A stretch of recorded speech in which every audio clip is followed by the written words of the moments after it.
Hi friends, welcome back to the channel. நம்ம இன்றைக்கி பார்க்க போகிற டாபிக் வந்து ஸ்டோரேஜ் கிளாஸில் உள்ள லாஸ்ட் கீவேர்டு வந்து ரெஜிஸ்டர்னு ஒரு கீவேர்டு இருக்குது. ஸோ ஓகே, நம்ம ஸ்டோரேஜ் கிளாஸில் வந்து ஆல்ரெடி ஒரு 3 கீவேர்ட்ஸ் பார்த்துட்டோம். Auto keyword, then second one static keyword, then external keyword, last one the register keyword, automatic, static, external, register keyword. Okay, இந்த 4 கீவேர்ட் நம்ம 3 கீவேர்ட் அப்படி பார்த்தாச்சு. யாராவது பார்க்கலைன்னா அதை பார்த்துட்டு இது வாங்க கொஞ்சம் ஈஸியாக நமக்கு அண்டர்ஸ்டாண்ட் ஆகும். ஸோ நார்மலாக வந்து இந்த 4 ஸ்டோரேஜ் கிளாஸுமே எதுக்காண்டி யூஸ் பண்ணுறாங்க அப்படின்னா, ஒவ்வொரு வேரியபிளோட லைஃப் டைம் என்ன, விசிபிலிட்டி என்ன, மெமரி லொக்கேஷன் எங்கே ஸ்டோர் ஆகுது, இனிஷியல் வேல்யூ என்ன அப்படிங்கிறலாம் யூஸ் பண்ணுறதுக்காண்டி அந்த ஸ்டோரேஜ் கிளாஸ் யூஸ் பண்ணுறாங்க. சியில் வந்து நம்ம யூஸ் பண்ணுற எல்லா கோடிங்குமே இந்த 4 ஸ்டோரேஜ் கிளாஸில் தான் வந்து ஏதாவது ஒரு ஸ்டோரேஜ் கிளாஸ் வந்து யூஸ் பண்ணிகிட்டு இருக்கோம். ஓகே, இல்லை ஃபஸ்ட் ஒன் பாருங்கள், ரெஜிஸ்டர் கீவேர்டு பாருங்கள். இப்போ ரெஜிஸ்டர் கீவேர்டுக்கு என்ன கீவேர்டு யூஸ் பண்ணணும்னா ரெஜிஸ்டர், எல்லாமே ஸ்மால் லெட்டர் தான், ரெஜிஸ்டர்ங்கிற கீவேர்டு யூஸ் பண்ணுறோம். அப்போ ரெஜிஸ்டர்னா நமக்கு ஃபஸ்ட்டு என்ன அப்படின்னு நம்ம மைண்டில் வச்சுக்கோங்க. நம்ம கம்ப்யூட்டர் ஆர்கிடெக்சர் படிச்சிருப்பீங்க. கம்ப்யூட்டர் ஆர்கிடெக்சரில் வந்து வேரிய டைப்ஸ் ஆஃப் மெமரி அப்படின்னு படிச்சிருப்பீங்க.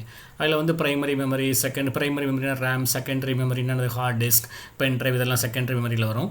ஸோ நெக்ஸ்ட் வந்து கேட்ச் மெமரிம்பீங்க. அதுக்கப்புறம் வந்து ஒரு கொஸ்டின் கேட்டிருப்பாங்க. என்ன ஒரு கொஸ்டின் கேட்பாங்கன்னா மேக்ஸிமம் இன்டர்வியூவில் கேட்பாங்க, which memory is the fastest memory இந்த கம்ப்யூட்டர். கம்ப்யூட்டரில் வந்து எது ஃபாஸ்டஸ்ட் மெமரி அப்படிம்பாங்க. அந்த ஃபாஸ்டஸ்ட் மெமரி என்னென்னா அதான் ரெஜிஸ்டர்ஸ்.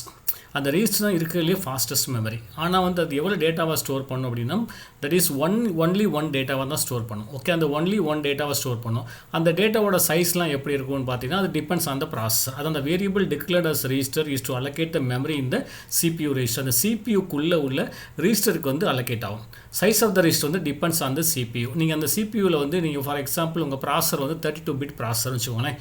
அப்போ ரெஜிஸ்டரோட சைஸ் வந்து 32 பிட்.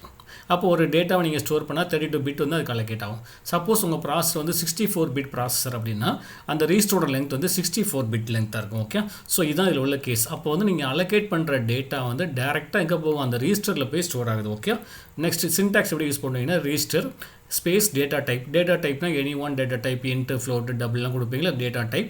தென் டெஃபனேஷன் டேட்டா டைப் கொடுத்ததுக்கப்புறம் வேரியபிள் கொடுக்குறீங்களா, அந்த variable name equal to any one value கொடுத்துருங்க. ஸோ அதான் பெஸ்ட். ரெஜிஸ்டர் எக்ஸாம்பிள் கொடுத்துருங்க பாருங்கள், register space int A equal to 55 கொடுத்துருக்கேன். அப்போ ஏங்கிறது register variable, integer data type, value வந்து 55 நம்ம அசைன் பண்ணுறோம். ஓகே, அப்போ நெக்ஸ்ட் இதில் டிஃபால்ட் வேல்யூ என்ன இருக்கும் அப்படின்னு பார்த்தீங்கன்னா, டிஃபால்ட் வேல்யூ வந்து கார்பேஜ் வேல்யூப்பாங்களே, ஜங்க் வேல்யூ.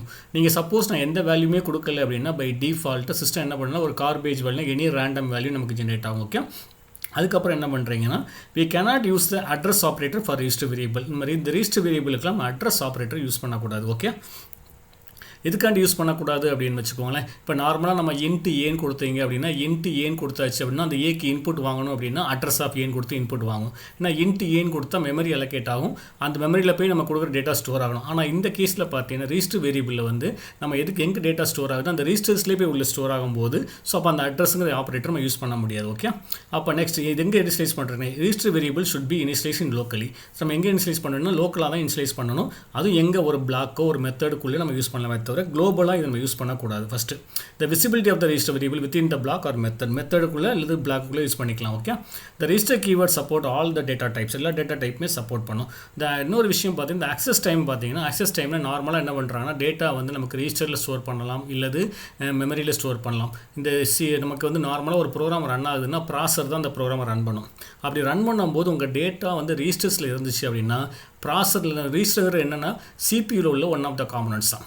அந்த ப்ராசஸில் உள்ள பில்டின் ரெஜிஸ்டர்ஸ்னால் அந்த ஆட்டோமேட்டிக்காக அந்த CPU மதர் போர்ட்லேயே அந்த ரெஜிஸ்டர்ஸ்லாம் இருக்கும். ஸோ ஆட்டோமேட்டிக்காக வந்து ஆக்சஸ் பண்ணுறது வந்து ஃபாஸ்ட்டாக ஆக்சஸ் பண்ணாது. அந்த access time of the register variable is faster than the auto variable and other variables. Okay, we cannot use more than one storage class for the same variable. ஒரே வேரியபிளுக்கு வந்து நம்ம மோர் தென் ஒன் யூஸ் பண்ணக்கூடாது. ஒன்று வந்து ஸ்டாட்டிக்காக use பண்ணிவிட்டு இன்னொன்று ரெஜிஸ்டராக use பண்ணிவிட்டு அப்படி பண்ணக்கூடாது. ஓகே, நெக்ஸ்ட் ஒரு எக்ஸாம்பிள் பாருங்கள், ஹேஸ் இன்க்ளூட் STDவை கொடுத்தாச்சு. நான் ஃபஸ்ட் வேரியபிள் என்ன ரெஜிஸ்டர் இன்ட் ஐன்னு கொடுத்துருக்கேன், ரெஜிஸ்டர் ஃப்ளோட் Fன்னு கொடுத்துருக்கேன், ரெஜிஸ்டர் கேரக்டர் பாயிண்ட் வேரியபிளாக C கொடுத்துருக்கேன். ஸோ 3 இன்புட் கொடுத்துருக்கேன்.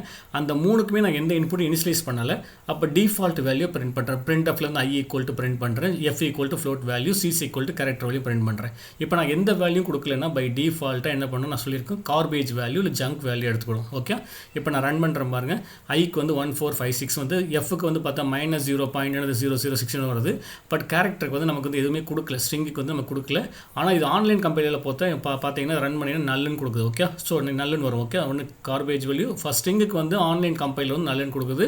டர்போ சி வந்து எதுவுமே டிஸ்பிளே பண்ணாமல் இருக்குது. ஓகே, இப்போ என்ன பண்ணுறேன்னா அதே வேரியபிளுக்கு வந்து நான் வேல்யூ அசைன் பண்ணுறேன். i is equal to 100 assign பண்ணுறேன். float x is equal to 200.5 அப்படின்னு அசைன் பண்ணுறேன். நம்ம ஃப்ளோட்னு அசைன் பண்ணாலே பை டிஃபால்ட்டாக சி லாங்குவேஜில் பிரிண்ட் பண்ணும்போது பாயிண்ட்டுக்கு அப்புறம் 6 டெசிமல் பாயிண்ட் நமக்கு வரும். எப்போ நெக்ஸ்ட் கேரக்டருக்கு என்ன பண்ணுறேன், ஸ்ட்ரிங்குக்கு வந்து ஹை கோடர்ஸ் கொடுக்குறேன். இப்போ நான் இதே ஃபைல் ரன் பண்ணுறேன். இப்போ நம்ம என்ன இன்புட் கொடுத்தோமோ அந்த இன்புட் அப்படி ஆட்டோமேட்டிக்காக நமக்கு பிரிண்ட் ஆகுது பாருங்கள். i is equal to 100, f equal to 200.5 zeros, c is equal to high coders. அப்போ நீங்கள் டேட்டா கொடுத்தீங்கன்னா அந்த டேட்டா வந்து நமக்கு டிஸ்பிளே ஆகும். டேட்டா கொடுக்கலன்னா டிஃபால்ட்டாக garbage value or junk value display ஆகும். ஓகே, இப்போ நெக்ஸ்ட் என்ன பண்ணுறோன்னா இந்த ரெஜிஸ்டர் இன்ட் ஐ கொடுத்துருக்கீங்க. சேம் ரெஜிஸ்டர் இப்போ நான் வந்து அந்த வேல்யூ இனிஷியலைஸ் பண்ணாமல் ஸ்கேனப்பில் வாங்கி பார்க்குறேன். ஸ்கேனப்பில் வந்து நம்ம இன்புட் வாங்கி பார்க்கலாமா, பர்சன்டேஜ் டின்னு கொடுத்துட்டு கம்மா கொடுத்து அட்ரஸ் ஆஃப் ஐன்னு கொடுத்துருக்கேன். நம்ம ஆல்ரெடி சொல்லியிருக்கோம் இந்த ரெஜிஸ்டர் கீவேர்டுக்கு வந்து அட்ரஸ் யூஸ் பண்ணக்கூடாது. ஏன்னா ரெஜிஸ்டர் கீவேர்ட்னா என்னென்னா உள்ள ரெஜிஸ்டர் யூஸ் பண்ணுறோம். அப்போ அந்த ரெஜிஸ்டருக்கு மெமரி அட்ரஸ் கிடையாது. நம்ம அதை ரன் பண்ணோன்னா என்ன எரர் வருது பாருங்கள், error must take address of memory location. இது வந்து நமக்கு வந்து அட்ரஸ் கிடையாது. ஏன்னா ரெஜிஸ்டர் வேரியபிளுக்கு வந்து அட்ரஸ் கிடையாது. இது வந்து அட்ரஸை சர்ச் பண்ணுது. ஓகே, அட்ரஸ் கிடையாது அப்படிங்கிற மீனிங். ஓகே,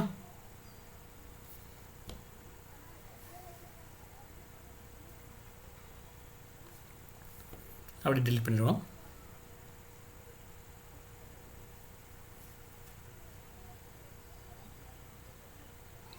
அந்த ஸ்டாட்டிக் இன்ட் ஐயை வந்து குளோபலாக டிக்ளேர் பண்ணி பாருங்கள். குளோபலாக டிக்ளேர் பண்ணோம் அப்படின்னா ஒர்க் ஆகுதான்னு பாருங்கள். நம்ம ஆல்ரெடி சொல்லியிருக்கோம் குளோபலாக இதை நம்ம யூஸ் பண்ணக்கூடாது. ஒன்லி பிளாக்குக்குள்ளே யூஸ் பண்ணலாம், இல்லை ஒரு மெத்தடுக்குள்ளே யூஸ் பண்ணலாம். ஓகே, நான் குளோபலாக டிக்ளேர் பண்ணியிருக்கேன். இப்போ நான் சேவ் பண்ணுறேன். சேவ் பண்ணிவிட்டு இப்போ நான் ரன் பண்ணுறேன். ரன் பண்ணும்போது எரர் பாருங்கள், storage class register is not allowed here. ஆட்டோமேட்டிக்காக இந்த குளோபலில் வந்து நம்ம யூஸ் பண்ணக்கூடாது. நல்லா மைண்டில் வச்சுக்கோங்க. ரெஜிஸ்டர் கீவேர்டு வந்து ஒன்லி இது மெத்தடு இல்லை பிளாக்குக்குள்ளே யூஸ் பண்ணலாமே தவிர குளோபலாக யூஸ் பண்ணக்கூடாது. ஓகே, அப்போ நெக்ஸ்ட் என்ன பண்ணுறீங்கன்னா ஒரே இதில் வந்து 2 கீவேர்டு நம்ம யூஸ் பண்ணக்கூடாதுன்னு சொல்லியிருக்கோம். பாருங்கள், நான் ரெஜிஸ்டர் அண்ட் ஸ்டாட்டிக் கொடுத்துருக்கேன். ரெஜிஸ்டர் ஸ்டாட்டிக் கொடுத்தா ரெஜிஸ்டரும் ஒரு ஸ்டோரேஜ் கிளாஸ், ஸ்டாட்டிக்கும் ஒரு ஸ்டோரேஜ் கிளாஸ். என்ன பாருங்கள், too many storage classes in declaration. Too many storage classes in declaration. So அது கண்டிப்பாக பண்ணக்கூடாது. ஓகே, அதுக்கப்புறம் நான் ஒரு கீவேர்டு கொடுத்து பார்க்கேன், எக்ஸ்டர்ன் கீவேர்டு கொடுத்து பார்க்கேன். இப்போ எக்ஸ்டர்ன் கீவேர்டு கொடுத்து பார்த்தோம் அப்படின்னா கண்டிப்பானது எரர் பாருங்கள். 3 டைப்ஸ் ஆஃப் எரர் வருது. உனக்கு என்னென்ன எரர்லாம் வருது பாருங்கள். ஃபஸ்ட் எரர் வந்து too many storage classes, too many storage class in declaration, external variable cannot be நம்ம அங்கே இனிஷியலைஸ் பண்ணக்கூடாது, undefined symbol I. ஸோ இந்த மாதிரி எரர்ஸ்லாம் வந்துகிட்டு இருக்கு. ஓகே, அப்போ நெக்ஸ்ட் இந்த எக்ஸ்டர்ன் கீவேர்டு போல நான் இப்போ ஆட்டோ கீவேர்டு கொடுத்து பார்க்கேன். இப்போ இந்த too many storage classes in declaration. Okay, அந்த சேம் எரர் தான் வருது. ரன் பண்ணுறீங்க. too many storage classes in declaration. Okay, next வந்து இந்த 4க்கு டிஃப்ரென்ஸ் ஒன்று காமனாக படிச்சுக்கோங்க. என்னென்ன ஆட்டோமேட்டிக்னா, ரெஜிஸ்டர்னா, ஸ்டாட்டிக்னா, எக்ஸ்டர்னல். இது வந்து மேக்ஸிமம் நீங்கள் கம்பேரிஷன் பண்ணிங்கன்னா ரொம்ப ஈஸி. கீவேர்டு வந்து auto, register, static, extern use பண்ணுவோம். ஸ்டோரேஜ் எங்கே ஸ்டோர் ஆகணும், ஆட்டோமேட்டிக் வேரியபிள் வந்து ஸ்டாக் மெமரியில் போகும். ரெஜிஸ்டர் வந்து ஆல்ரெடி சொல்லிட்டு CPU ரெஜிஸ்டர்ஸ். ஸ்டாட்டிக்கும் எக்ஸ்டர்னல் வந்து பார்த்தா டேட்டா செக்மெண்ட் அடிப்பாங்க. நீங்கள் வந்து மெமரியில் வந்து 2 செக்மெண்ட் பிரிப்பாங்க, program segment and data segment. அந்த டேட்டா செக்மெண்ட்டில் ஸ்டோர் ஆகும். டிஃபால்ட் இனிஷியல் வேல்யூ பாருங்கள், ஆட்டோமேட்டிக் வந்து கார்பேஜ், ரெஜிஸ்டருக்கும் கார்பேஜ். நெக்ஸ்ட் வந்து என்ன பண்ணுறீங்க, ஸ்டாட்டிக் எக்ஸ்டர்னல் பார்த்தீங்கன்னா 0 or null value, 0 value or null value இருக்கும். ஸ்கோப் பார்த்தீங்கன்னா வித்தின் த பிளாக் தான், ஆட்டோமேட்டிக் அண்ட் ரெஜிஸ்டர். ஸ்டாட்டிக்கும் வித்தின் த பிளாக் தான். எக்ஸ்டர்னல் மட்டும் நீங்கள் என்ன பண்ணுறீங்க, குளோபலாக டிக்ளேர் பண்ணிக்கலாம், as well as the multiple ஃபைல்ஸும் நம்ம ஆக்சஸ் பண்ணிக்கலாம். லைஃப் டைம் பார்த்தீங்கன்னா ஸோ ஆட்டோமேட்டிக் வந்து end of the block, register end of the block, static வந்து till the end of the program, full program இருக்குது. எக்ஸ்டர்னல் வந்து ஃபுல் ப்ரோக்ராம் இருக்குது. இது நம்ம எங்கெல்லாம் யூஸ் பண்ணலாம் ஆட்டோமேட்டிக்னா, இது ஆட்டோமேட்டிக்கு நம்ம most widely used. Okay, compared to other storage class. நார்மலாக நம்ம வந்து மெயின் ஃபங்க்ஷனில் இன்ட் ஏன் டிக்ளேர் பண்ணோம், ஃப்ளோட் பீன் டிக்ளேர் பண்ணால் நார்மலாக இது வந்து டிஃபால்ட்டு. நீங்கள் ஆட்டோ கொடுக்காட்டாலுமே பை டிஃபால்ட்டு ஆட்டோமேட்டிக் தான். ஓகே, ரெஜிஸ்டர்ஸ் எங்கே யூஸ் பண்ணுவாங்கன்னா லூப் கவுண்டர்ஸில். நீங்கள் கவுண்டர் நீங்கள் இந்த மாதிரி லூப்பிங்கில் வந்து திரும்ப ரன் பண்ண போகிறோம். அப்போ திரும்ப ரன் பண்ணணும், மெமரியில் போய் ஸ்டோர் பண்ணோம்னா அப்போ ஆட்டோமேட்டிக்காக டைம் வேஸ்ட் ஆகிட்டு. அது ரெஜிஸ்டரில் இருந்தால் கொஞ்சம் ஃபாஸ்ட்டாக நமக்கு அக்சஸ் ஆகும். ஓகே, ஸ்டாட்டிக் எங்கே யூஸ் பண்ணோம்னா used for recursive function. Recursive function வந்து ஃபங்க்ஷன் வந்து ரிப்பீட்டடாக கால் ஆகிட்டு வந்து அங்கெல்லாம் என்ன பண்ணிக்கலாம், ரிகர்சிவ் ஃபங்க்ஷனுக்கு ஸ்டாட்டிக் யூஸ் பண்ணிக்கலாம். ஏன்னா ஒரே வேரியபிள் வந்து எல்லாமே மேனிபுலேட் பண்ணிட்டு இருக்கலாம். எக்ஸ்டர்னல் எங்கே யூஸ் பண்ணுவாங்கன்னா variables are being used by almost all the function in program. ஒரு வேரியபிள் வந்து எல்லா ஃபங்க்ஷனுமே யூஸ் பண்ண போகுது.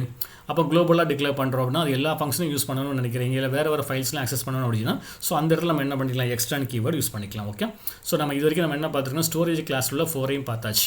So auto keyword, extern keyword, static கீவேர்ட்லாம் ப்ரீவியஸ் வீடியோஸில் இருக்குது. இன்றைக்கி நம்ம பார்த்து வந்து ரெஜிஸ்டர் கீவேர்டு பார்த்துருக்கோம். ஸோ ரெஜிஸ்டர் கீவேர்டுனா நல்லா மைண்டில் வச்சுக்கோங்க. ரெஜிஸ்டருங்கிற ஆட்டோமேட்டிக் மீனிங் என்னென்னா சிபியூவில் உள்ள ஒரு காம்பனண்ட், சிபியூவில் உள்ள பில்ட்இன் காம்பனண்ட்ஸ் தான் ரெஜிஸ்டர்ஸ். ஓகே, அந்த ரெஜிஸ்டர்ஸை வச்சு தான் நமக்கு வந்து ப்ரோக்ராமோட ஸ்பீடெலாம் ஃபிக்ஸ் பண்ணுது. உங்கள் ப்ராசரில் வந்து ஏகப்பட்ட ரெஜிஸ்டர்ஸ் இருந்துச்சு அப்படின்னா ப்ரோக்ராமோட ஸ்பீடு கொஞ்சம் ஃபாஸ்ட்டாக வரும். நம்பர் ஆஃப் ரெஜிஸ்டர் கம்மியாக இருந்தால் ஸ்பீடு வந்து ரெடியூஸ் ஆகும். இன்னொரு விஷயம், நம்ம ரெஜிஸ்டரில் ஸ்டோர் பண்ணுறப்போ என்ன ப்ளஸ் பாயிண்ட் அப்படின்னா இது மெமரி எதுவுமே டீல் பண்ணாது. ப்ராசர் உள்ளே இருக்கிறனால ஆட்டோமேட்டிக்காக ஒரு ப்ரோக்ராம் ரன் பண்ணும்போது ஃபாஸ்ட்டாக ஆக்சஸ் பண்ணிவிட்டு எக்ஸிக்யூட் பண்ணிகிட்டு இருக்கும். ஓகே, ஸோ இதான் ரெஜிஸ்டர் கீவேர்ட். ஸோ இதாக டவுட் இருந்தால் send the mail to sscchannel786@gmail.com send பண்ணுங்கள். சேனலை சப்ஸ்கிரைப் பண்ணாங்க, சப்ஸ்கிரைப் பண்ணி ஸ்டடி பண்ணுங்கள். ஸோ தேங்க்ஸ் ஃபார் வாட்சிங். தேங்க்யூ.